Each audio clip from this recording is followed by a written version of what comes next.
1919년 파리. 이것은 흑백에 컬러를 입힌 것이 아니라 초기 컬러 화면의 원본으로 1차 세계대전의 승리를 축하하는 퍼레이드의 모습이다.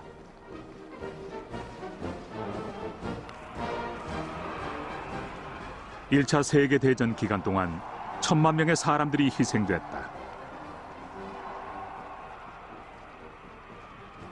베르사유에서 개최된 평화회담에서 연합국은 독일에게 막대한 배상금을 요구했고 결국 더 비극적인 전쟁의 씨앗이 되었다.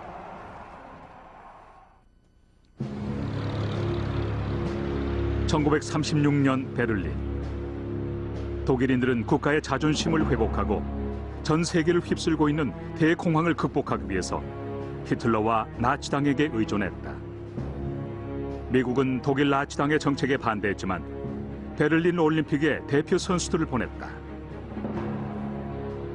기자였던 윌리엄 슈어러가 당시의 분위기를 일기에 기록했다.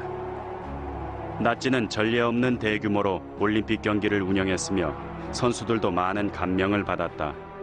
나치는 관광객들과 세계적인 사업가들에게 좋은 인상을 주었다.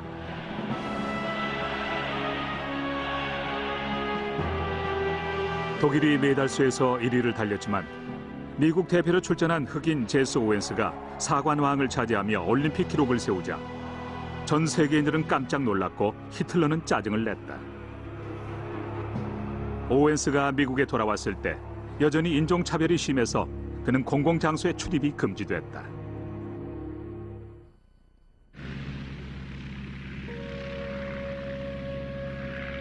(1936년) 뉴욕. 1930년대 미국도 대공황에서 벗어날 수 없었다. 루즈벨트 대통령은 외국의 적으로부터 침략을 당한 것처럼 국가 비상사태와의 전쟁을 선포한다고 말했다. 수백만 명의 미국인들이 굶주렸고 그들은 구호품에 의존해 살았다. 많은 사람들이 영부인에게 고통을 호소했다. 친애하는 영부인, 부인께서 우리 흑인들을 위해 애쓰시는 걸 잘 알고 있습니다. 우리 아버지에게 수위나 경비 같은 일자리라도 알아봐 주시겠어요? 전 시골학교의 주임입니다. 이곳 아이들은 옷이 충분치 않아 학교에 등교를 못하고 있습니다. 아이들은 옷이 한 벌밖에 없어서 갈아입을 옷이 없어요. 우린 부러울 것이 없는 가족입니다. 지금까진 아무 문제 없었죠. 부인이 우리에게 $35만 도와주신다면 이 세상에서 가장 행복한 가족이 될 거예요. 루스벨트 대통령의 연설이다. No energy will be spared to make a major attack upon the problem of unemployment. This is a great national crusade, a crusade to destroy enforced idleness, which is an enemy of the human spirit generated by this depression.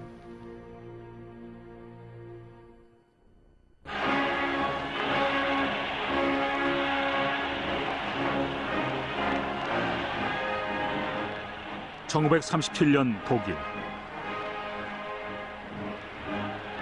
추수 때가 되자 독일 국민들은 히틀러에게 감사했다.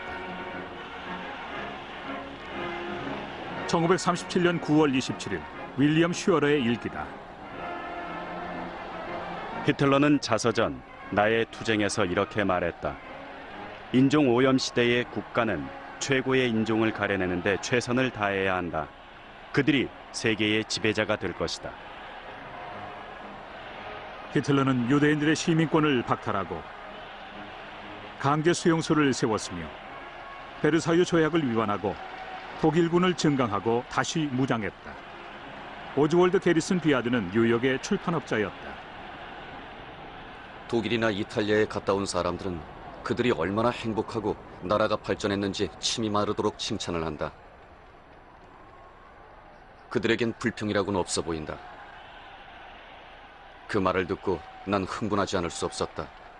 독일에선 여전히 2만 5천 명의 사람들이 강제 수용소에 갇혀 끔찍한 고문과 부당한 대우를 받고 있다. 찰스 린드버그는 미국의 비행 영웅이었다.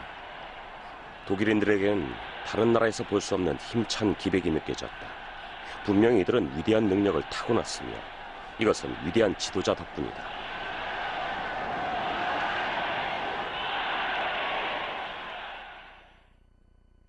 It has now reached the stage where the very foundations of civilization are seriously threatened. 1937년 10월 루즈벨트 대통령은 독일과 이탈리아, 일본의 침략 정책을 공격했다. Innocent nations are being cruelly sacrificed to a greed for 미국의 루즈벨트 대통령은 국제사회의 무법자들을 격리시켜야 한다고 주장했다. sense of justice and humane consideration. America hates war. Therefore, America actively engages in the search for peace.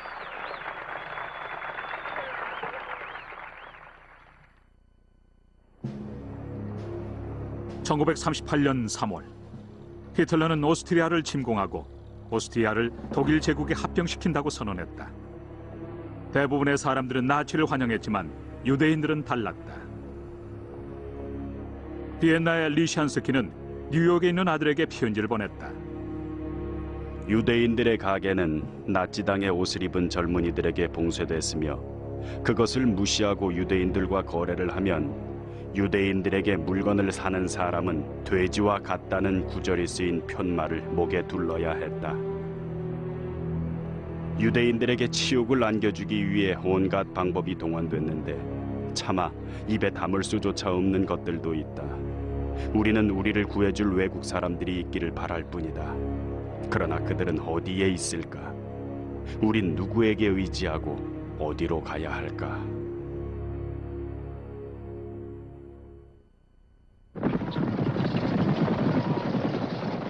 (1938년) 미국 캘리포니아주. 미군 기병대가 전쟁에 대비한 훈련을 받았다.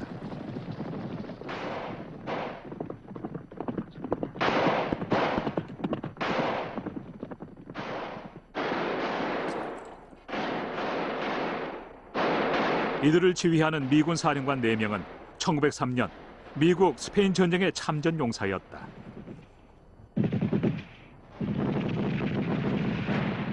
대부분의 병사들은 1903년에 디자인된 스프링필드 소총을 갖고 있었다.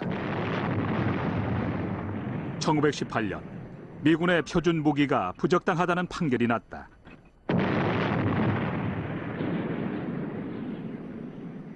병사들은 1920년부터 급료를 올려받지 못했다.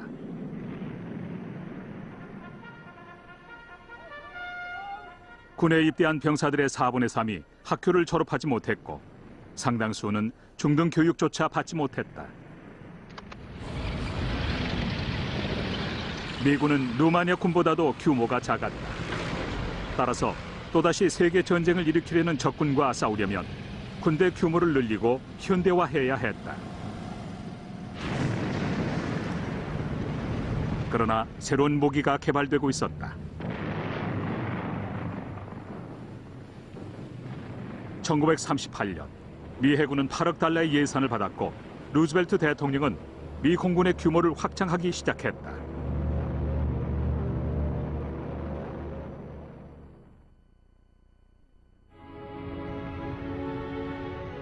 (1차 세계대전의 충격에서 벗어나지 못한 프랑스와 영국 국민들은 어떻게 해서든지 유럽에서 전쟁을 피하기 위해 노력했다. 1938년 9월 영국과 프랑스는 히틀러와 협정을 맺고 독일이 체코슬로바키아의 일부를 합병하도록 승인했다. 뉴욕 헤럴드 트리뷴에 도로시 톰슨의 글이 실렸다. 다행히 유럽에 아직 법이 남아있구나. 영국과 프랑스의 영향력이 조금은 살아있는 것 같다. 우리의 마지막 희망은 협상을 하든 타협을 벌이든 협정을 맺든 법을 만들든 무슨 수를 써서라도 폭력을 막는 것이다.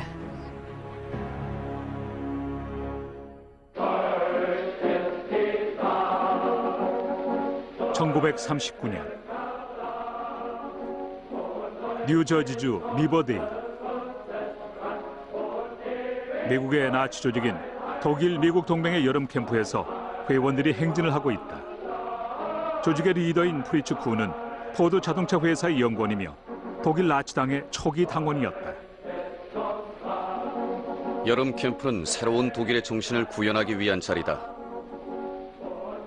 바로 이곳에서 젊은이들은 국가 사회주의에 대한 교육을 받고 단단히 정신무장을 한 뒤 독일의 정신을 미국에 전파시키는 미래의 파수꾼으로 거듭날 것이다.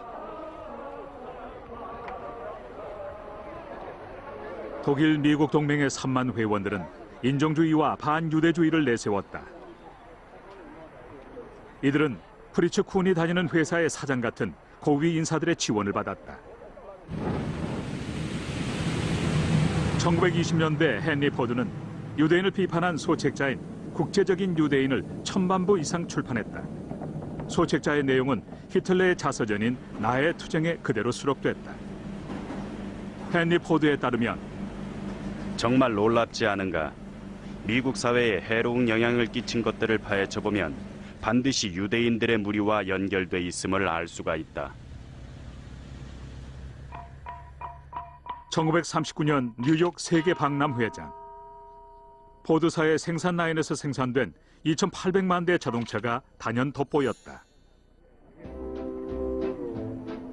박람회에선 번영과 희망이 넘치는 미래를 보여주었다. It's the dawn of a new day. 뉴욕 세계 박람회는 무역 전시장인 동시에 국제적인 외교의 장이었다. Our wagon is still hitched to a star of progress for mankind, a star of international goodwill, and above all, a star of peace. 61개국이 참석했지만 독일은 불참했다. 독일은 나치가 선동한 반유대 폭동에 대한 비판이 일자 미국 주재의 독일 대사관을 폐쇄했다. 루즈벨트 대통령이 스탈린의 공산주의 정책을 공개적으로 비난했음에도 불구하고 구소련은 박람회에 참석했다. 1939년 8월 히틀러와 스탈린이 불가침 조약을 맺자 전 세계인들은 충격에서 벗어날 수 없었다. 1939년 8월 24일 나치의 선전부 장관이었던 요셉 괴벨스의 일기다. 어제 소련과 맺은 불가침 조약을 선언하자 전 세계가 충격을 받았다. 유럽 전체의 힘의 균형이 흔들렸으며 영국과 프랑스는 믿을 수 없다는 반응이었다. 이제 이 연막 작전에 대한 세계의 반응을 지켜보기만 하면 된다. 비밀리에 히틀러와 스탈린은 폴란드를 침공하기로 합의했다.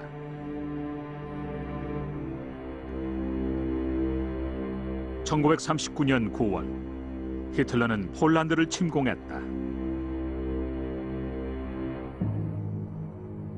영국과 프랑스는 위험에 처했다. 그들은 독일이 공격할 경우 폴란드를 돕기로 약속했다. 영국과 프랑스는 즉시 군대 철수를 요구했지만 히틀러는 그들의 요구를 무시했다. 9월 3일 영국과 프랑스는 독일에 선전포고를 했다. And now, ladies and gentlemen, the President of the United States. Until 4:30 o'clock this morning, I had hoped against hope that some miracle would prevent a devastating war in Europe. The peace of all countries everywhere is in danger. 폴란드는 독일군과 맞서 용감하게 싸웠지만 영국과 프랑스에선 아무런 도움도 없었다. 2주 후 동쪽에서 구소련이 침공하자 폴란드는 더 이상 버틸 수 없었다. 그러나 미국은 중립을 유지했다. Let no man or woman, thoughtlessly or falsely, talk of America sending its armies to European fields.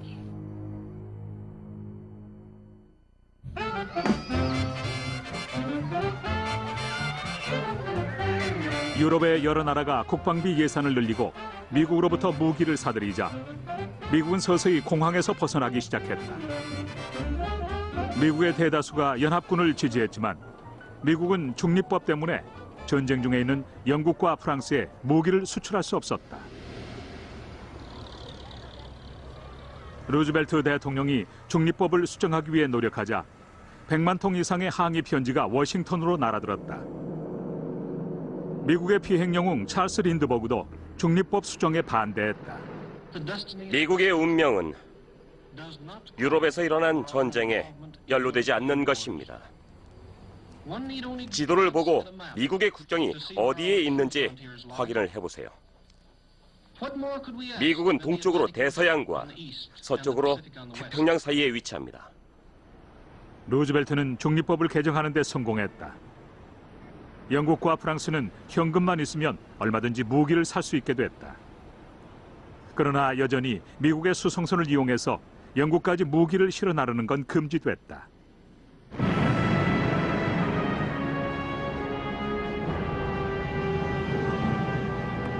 폴란드를 침공한 지 8개월 후 히틀러의 군대는 서쪽으로 이동했고 4월과 5월에 덴마크와 노르웨이, 네덜란드와 벨기에, 룩셈부르크까지 나치의 수중에 들어갔다. 이제 독일은 프랑스를 압박했다.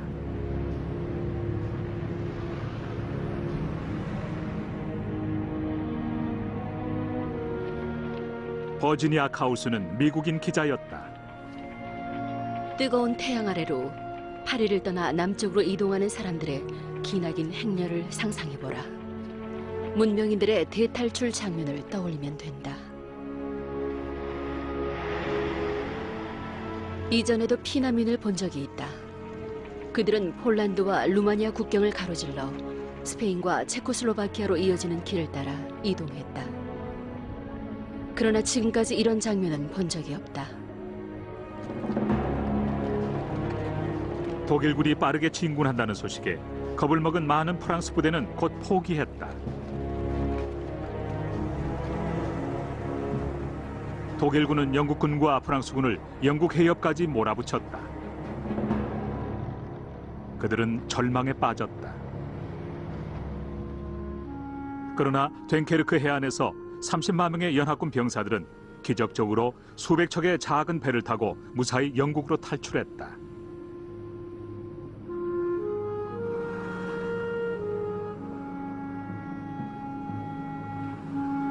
독일군은 영국에서부터 불과 32km 거리에 있었다.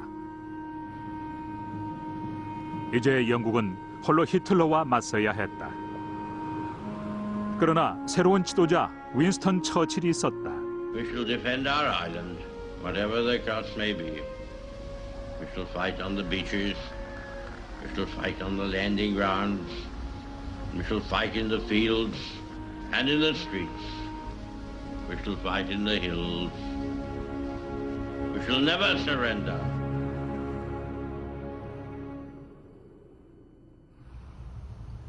처칠은 미국을 전쟁에 끌어들이려고 노력했다. 그는 루즈벨트 대통령에게 편지를 보내 50척의 구축함과 수백 대의 항공기 그리고 무기, 철군을 보내달라고 부탁했다. 루즈벨트는 보좌관에게 이렇게 말했다.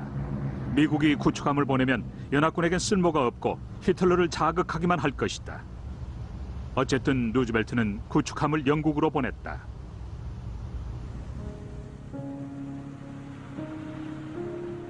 유럽이 화염에 휩싸였을 때 주영 미국 대사의 아들인 존 F 케네디는 하버드대 졸업 논문을 책으로 출판해서 베스트셀러 작가가 됐다. 영국은 많은 실수를 저질렀고 지금 그 대가를 톡톡히 치르고 있다. 그동안 영국은 왜 잠자고 있었을까? 그 이유를 연구해보면 미국은 영국이 겪고 있는 고통을 면할 수 있을 것이다. 지금 유럽에서 일어나고 있는 일들은 결코 남의 일이 아니다.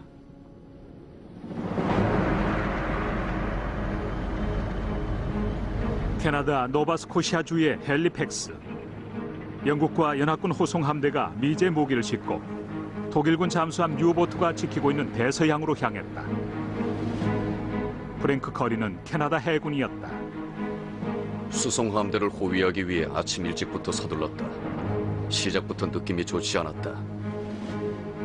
대서양 깊숙이 들어갈 때마다 상황은 더욱 악화됐고 어떻게 해야 할지 몰랐다.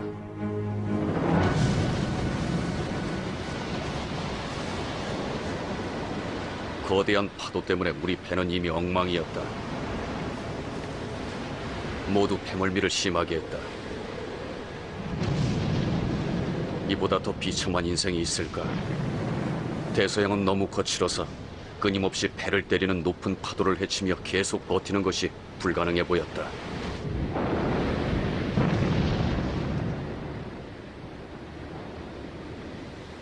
호송 함대가 없었으면 영국은 무너졌을 것이다. 연합군 호송 함대는 브리튼 전투와 독일군의 공습이 계속되는 동안 영국에 충분한 물자를 공급해 주었다.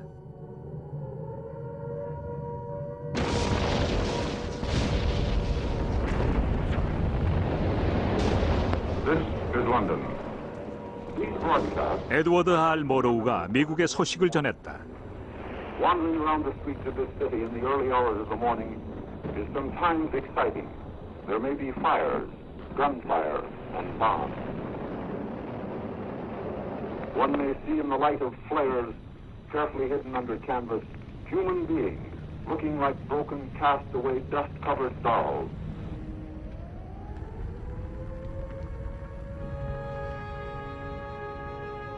There is great courage and a blind belief that Britain will survive.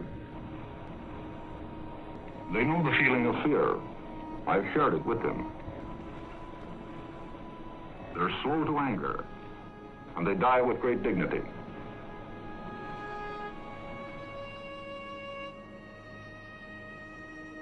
They've been warned that the testing days are ahead.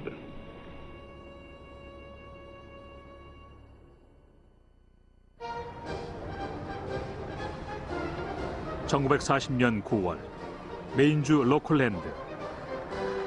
미국은 전 세계적인 비상사태가 계속됨에 따라 최초로 평화시에 주방위군을 소집했다. 9월 24일 화요일, 로클랜드 신문에 난 기사다. 어제 아침 녹스 카운티의 병사들이 전선으로 향했다. 기차역까지 마중을 나온 가족들은 눈물이 글썽한 채 인사를 하며 병사들에게 행운을 빌었다. 이 자리에 모인 사람들의 상당수가 몇 년 전 파견 부대가 외국으로 떠나는 모습을 바라보며 환호하던 날을 기억할 것이다.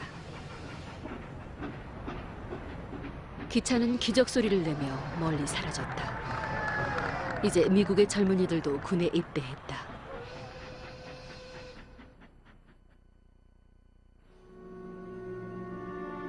(1940년) 일본.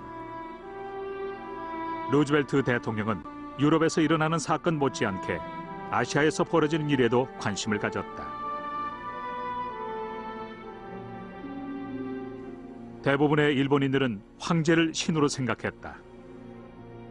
일본 천황은 강력한 군대로 국가를 지배했다. 1937년부터 일본은 중국과 전면전을 벌였다. 베이징과 난징, 상하이를 점령한 일본군은 가는 곳마다 여자들을 강탈하고 잔혹한 만행을 저질렀다. 처음부터 정복자들은 상하이 국제업무지구를 자유구역으로 남겨두었다. 미국의 영화 제작자인 프란시스 라인이 상하이의 모습을 화면에 담았다.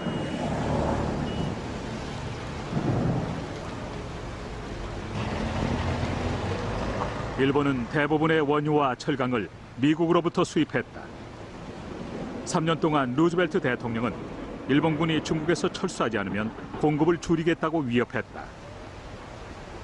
독일이 프랑스를 점령한 뒤 일본과 독일, 이탈리아는 삼국 동맹을 맺고 아시아와 유럽에 신세계 질서를 세우겠다고 발표했다. 일본은 극동 지역의 유럽 식민지를 점령해서 원유 공급지를 얻을 계획이었다.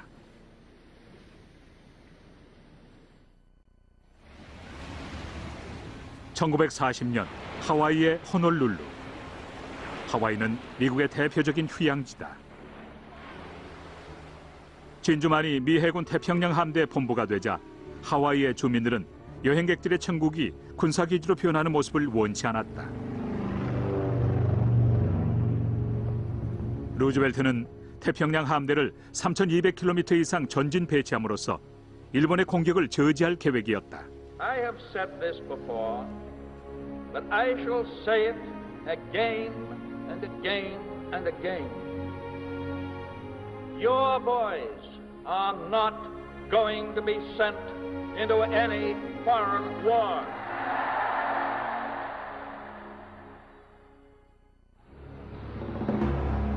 독일의 침공에 대비하는 1년 동안 영국은 미국의 중립법에 따라 현금을 내고 무기를 구입했기 때문에 결국 국가 파산 상태에 이르렀다.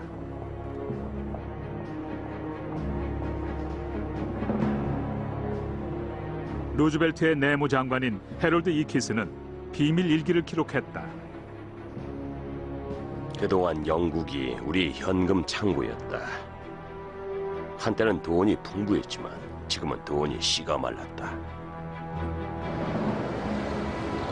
루즈벨트의 해답은 무기 대여법이었다. 그는 연합군에게 주요 전쟁 물자를 보급하자고 미 의회에 요청했다. 그러나 미국 제1위원회를 비롯해서 미국 공산당과 많은 공화당원 그리고 언론이 무기 대여법에 반대했다. 그들은 무기 대여법이 루즈벨트에게 무제한의 권력을 허용하고 미국을 전쟁으로 몰아넣을 것이라고 주장했다. 그러나 대부분의 미국인들은 무기 대여법에 찬성했고 결국 1941년에 법안이 통과됐다. 무기 대여법에 의해 처음 영국으로 가는 수송 선단엔 304km에 달하는 소방 호수도 포함돼 있었다. 미국이 전쟁에 연루될 것을 걱정한 미 의회는 여전히 미국 상선의 무기 수송을 금지했다. 그러나 그럼에도 불구하고 루즈벨트는 중립법과 의회의 의지를 비웃기라도 하듯 미 해군 전함을 보내서 호위 함대에 합류하도록 했다. 캐나다 해군인 프랭크 커리는 북대서양 호위 함대에서 2년째 복무 중이었다. 5월 1일 호송 함대가 북쪽에서 대규모 공격을 받았다. 어젯밤 그들은 6척의 배를 잃었다. 5월 13일 우리 앞에서 미 해군의 호위를 받던 호송 함대가 독일군 잠수함에 의해 심각한 타격을 받았다. 우리는 즉시 그들을 돕기 위해 갔다. 미 해군 전함이 호송 함대와 함께 있는 것은 매우 위험했다. 독일군과 미군 모두 전면전으로 이어질 가능성이 있기 때문에 서로 피하라는 명령을 받았다. 그러나 영국과 캐나다의 전함은 독일 잠수함을 공격했다.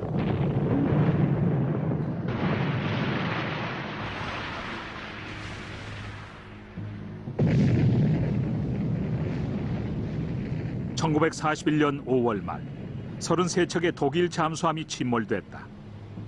그러나 연합군은 882척의 배를 잃었다. 영국인들과 처칠에겐 최악의 상황이었다.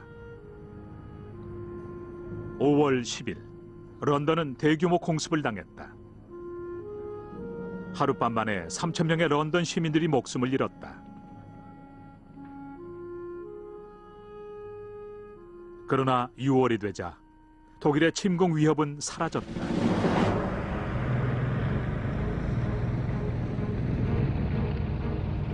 히틀러의 군대가 구소련을 침공하기 위해 동쪽으로 눈을 돌렸다. 히틀러와 스탈린의 동맹 관계는 끝이 났다. 히틀러의 군대는 폴란드 동부와 우크라이나를 지나 러시아로 향했다. 헤리에스 트루먼은 미주리주의 상원 의원이었다. 독일과 러시아가 싸우는 동안 러시아군이 가능한 많은 독일군을 죽여야 한다. 나는 어떤 상황에서든지 히틀러가 승리하는 걸 원치 않는다.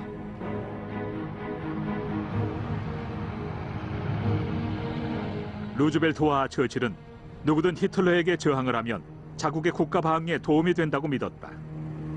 영국과 미국은 구소련의 적군이 곧 붕괴되리라는 걸 알면서도 모든 방법을 동원해서 러시아를 지원하기로 약속했다.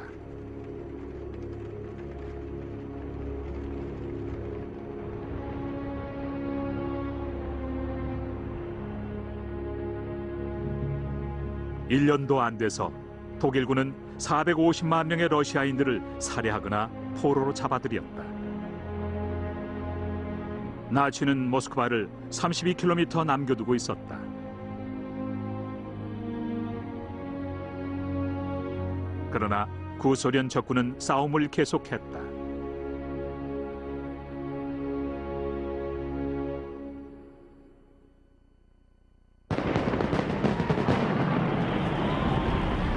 (1941년) 미국의 독립기념일.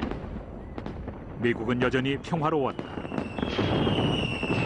국가적인 축하 행사에 미국으로 피난을 온 5천 명의 영국 어린이들도 참석했다.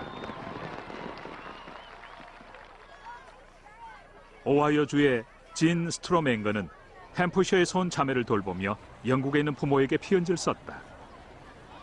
부모님들도 슐라와 다이너가 미국 국가를 목청껏 부르는 걸 보셨으면 좋았을 텐데.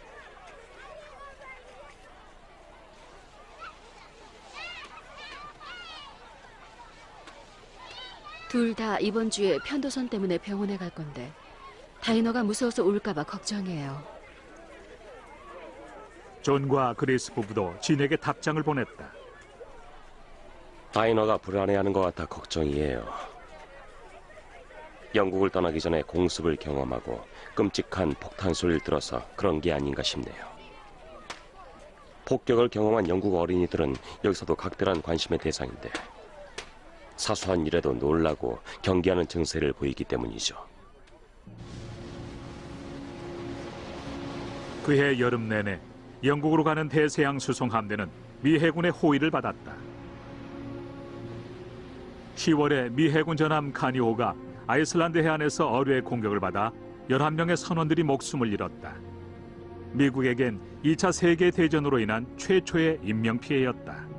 America has been attacked. The shooting has started. And history has recorded who fired the first shot. In the long run, however, all that will matter is who fired the last shot. 그러나 루즈벨트는 의회에 선전포고를 요청하지 않았으며 사흘 후 독일군의 어뢰 공격으로 미 해군 구축함 루벤스 제임스호에 승선했던 115명의 병사들이 사망했을 때에도 마찬가지였다. 1941년 유럽과 아시아에서는 우울한 소식뿐이었지만 미국은 유례없는 경제 호황을 맞이했다.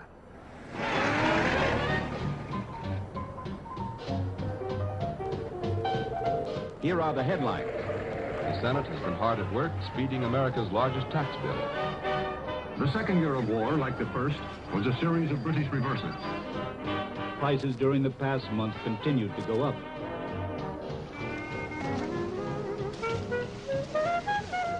Berlin claims continued gains in the Ukraine.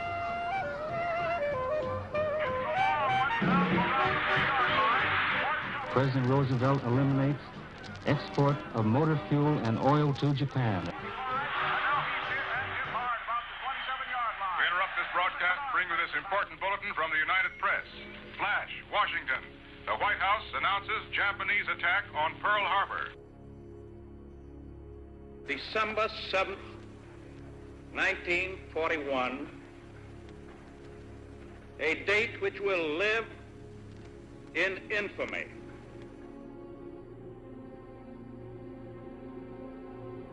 진주만 공격 장면을 담은 컬러 화면은 남아있지 않다. 미 해군 소속이며 할리우드 감독이었던 존 포드가 진주만 공격 이후의 장면을 화면에 담았다. 모니카 콘터는 간호장교였다. 그저께 파티를 했고 어제는 늦게까지 일을 하느라 정신이 없었다. 나는 비행기가 낮게 나는 소리를 들었다.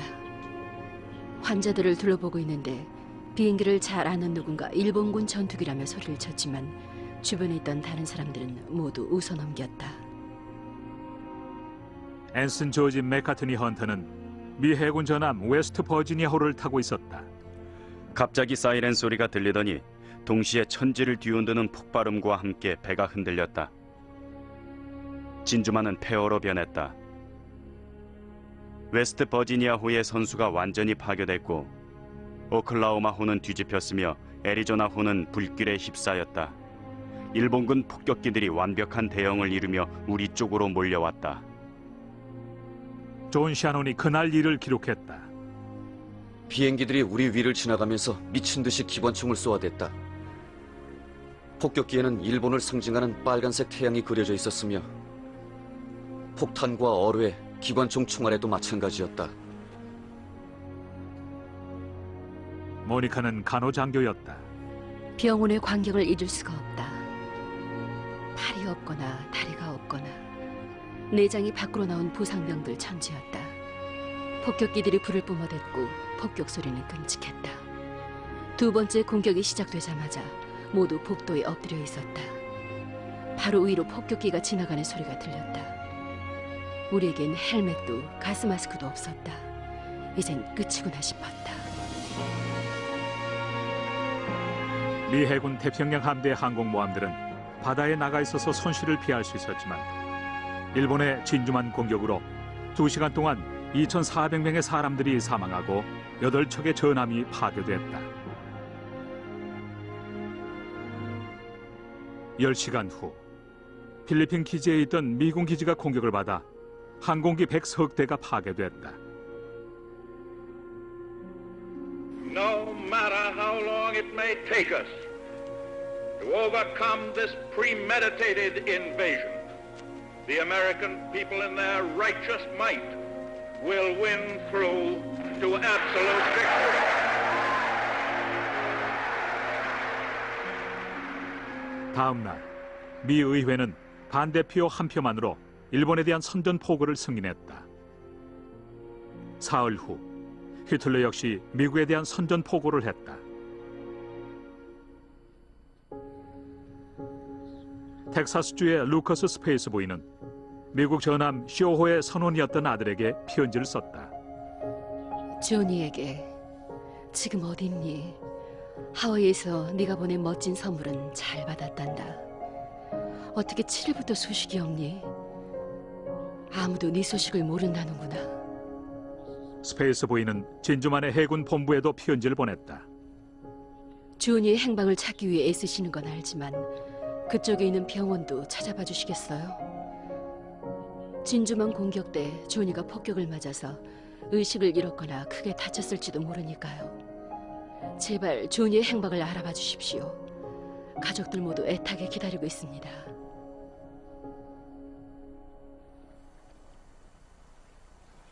스페이스 부인께 아드님인 조니 어버트 스페이스의 죽음에 조의를 표합니다.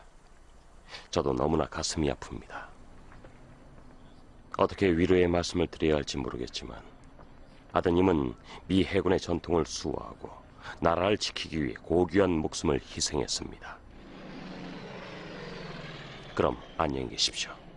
1942년 3월 14일 해군 장관 프랭크 녹스 올림.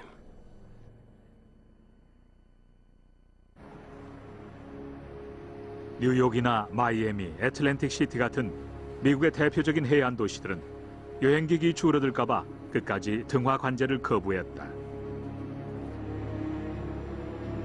환하게 불을 밝힌 대서양 연안에서 독일 잠수함 유보트는 8척의 미 해군 전함을 침몰시켰다. 대서양 연안의 도시에서 강제로 등화 관제를 실시하기까지 석 달이 걸렸다. 그동안 216척의 전함과 3,000명의 병사들이 희생됐다.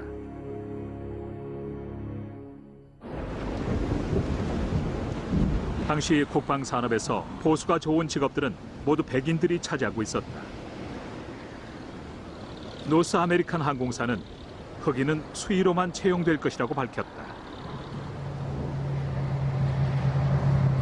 그러나 1941년 흑인들이 워싱턴에서 시위를 벌이자 겁에 질린 루즈벨트 대통령은 즉시 대통령령을 공포했다. 연방정부 주도의 모든 사업에서 인종과 신념, 피부색의 차별을 두지 말고 직업을 제공하라는 내용이었다. 식당 정어버리던 제임스 톰슨이 피츠버그 신문사에 편지를 보냈다. 과연 미국이란 나라를 지킬 가치가 있을까요? 미국이 전쟁 후에 진정한 민주주의 국가가 될까요? 흑인들은 과거와 마찬가지로 부당한 대우를 받아야 하나요? 이 편지 이후 아프리카계 미국인이 운영하는 신문사들은 파시즘과 인종주의에 대한 승리를 뜻하는 더블V 캠페인을 벌였다. The latest news. The Russians have fallen back to unspecified new positions. The Japanese occupation of Indochina is continuing on schedule. There's no indication of the German offensive slowing down. 전쟁 소식은 하나같이 좋지 않았다. 일본은 홍콩과 말라야를 비롯해서 인도네시아와 필리핀까지 점령했다.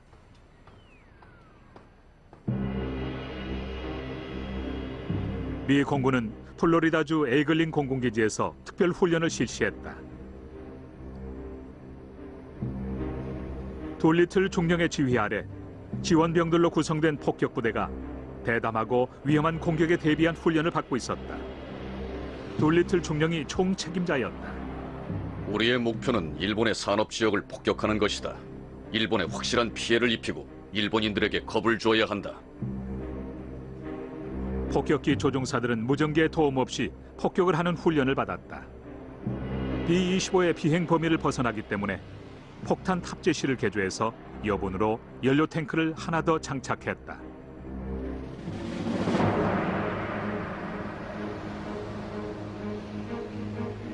항공모함 엔터프라이즈호와 호넷호가 16대 폭격기로 구성된 특수기동대를 이끌고 도쿄에서 800km 떨어진 목표 지점으로 향했다.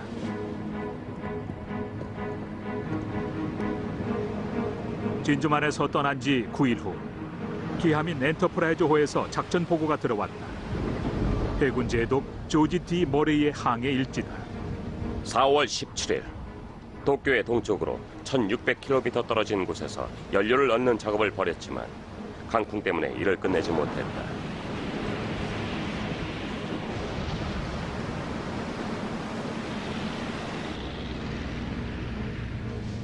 (4월 18일) 도쿄에서 800km 지점에 도착하기로 계획된 날, 엔터프라이즈호는 평상시처럼 새벽에 정찰기를 이륙시켰다. 새벽 3시 10분, 레이더에 두 척의 일본군 전함이 잡혔고 3시 12분쯤 불빛이 보였다. 적군의 정찰대가 우리를 발견하고 보고를 한 것이 분명하다. 두 척의 일본 어선이 함대를 발견했다. 다급해진 둘리틀 중령은 임무를 완수하기 위해 계획보다 하루 먼저 예상보다 500km 더 먼 곳에서 폭격기들을 이륙시켰다.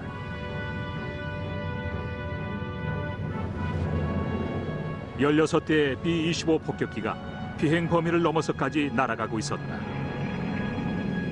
공습을 마친 폭격기들은 중국에 착륙하거나 바다로 떨어져야 했다.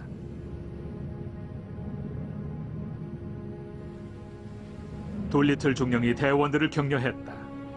일본은 우리의 공격에 무방비 상태다. 도쿄 부근에서 위장이나 속임수 같은 건 발견되지 않았다. 항상 가장 중요한 목표물부터 폭격하라.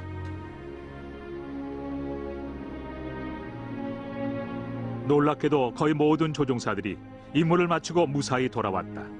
그러나 폭격기 한 대가 일본이 점령하고 있는 중국에 불시착을 했고 조종사 3명이 모두 처형됐다. 미군을 도와주었다는 이유로 일본군은 25만 명의 중국인들을 처형했다.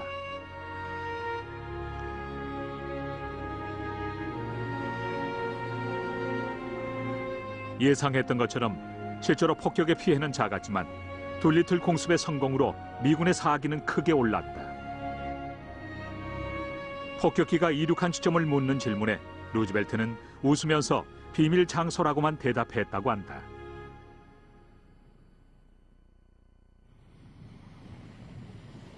일본군은 폭격기들이 미드웨이의 미군 기지에서 이륙했다고 생각하고 미드웨이 섬과 태평양에 있는 미군 항공모함을 공격하기 위해 전투기를 이륙시켰다.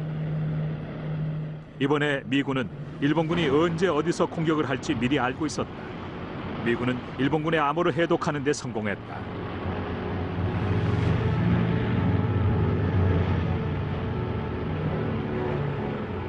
미 해군과 해병대원들은 만반의 준비를 갖추었다. 조지 게이는 미 해군 조종사였다.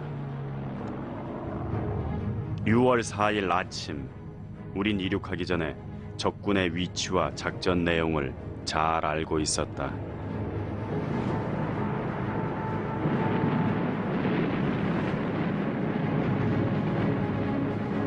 (108대) 일본군 전투기가 공격을 했다.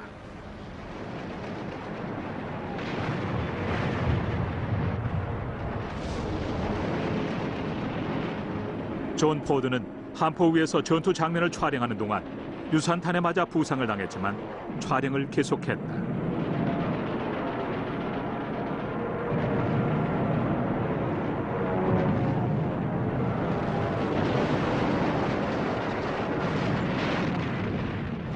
일본군은 항공모함 4척을 잃었지만 미군은 요크타운호 한 척만 잃었을 뿐이다.